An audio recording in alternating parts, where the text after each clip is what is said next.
कैसे बनाते हैं बादल अलग अलग आकृतियाँ? जानिए क्या है इसके पीछे का साइंस। बचपन बहुत ही जिज्ञासा भरा होता है, तभी तो हम छोटी सी उम्र में आसमान के हर बदलाव पर भी बड़ी नजर रखते थे। इन्हीं में से एक था बारिश में बादलों के आकार में तरह तरह के जीवों की आकृतियाँ ढूंढना। बचपन में बारिश के मौसम में सबसे ज्यादा मजा आता है। बरसात के दिनों में जब भी कभी आसमान में बहुत सारे बादल इकट्ठा होते हैं तो इन बादलों के बीच हमें ढेरों आकृतियाँ बनी नजर आती है। कभी इन बादलों में घोड़ा बना नजर आता था तो कभी कोई पक्षी। क्या कभी आपके मन में यह सवाल उठा है कि आखिर ऐसा कैसे होता होगा? आइए जानते हैं कि ये बादल कैसे इतनी अलग अलग आकृतियां बना लेते हैं और इसके पीछे की साइंस क्या है। बादल कैसे बनते हैं? पानी हमेशा हवा में भाप के रूप में मौजूद रहता है। जब यह वाष्प ठोस में बदल जाती तो इसके कण प्रकाश को बिखेर देते हैं और इसके कारण ही ये बादलों के रूप में हमें नजर आते हैं। इस तरह से बदलता है बादलों का साइज। आपके भी मन में यह सवाल आया ही होगा कि आखिर बादलों का आकार बनता कैसे है।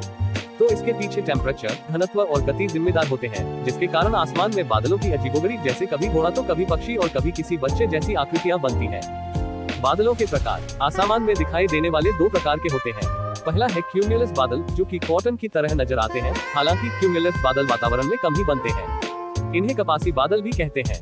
दूसरा होते हैं क्यूमुलोनिम्बस बादल। जब भाप पानी में बदलती है तो इस क्रिया में गर्मी पैदा होती है।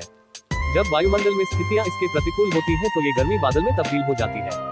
क्यूमुलोनिम्बस बादल काले होते हैं, जिन्हें बारिश वाले बादल कहते हैं। लघु बादल आसमान में काफी ऊपर होते हैं, जो छोटे छोटे गुच्छों में नजर आते हैं। एक स्पष्ट की माने तो ये बादल आकाश में 5000 मीटर की ऊंचाई तक होते हैं। वहीं कई बार ये 18000 मीटर की ऊंचाई पर भी होते हैं।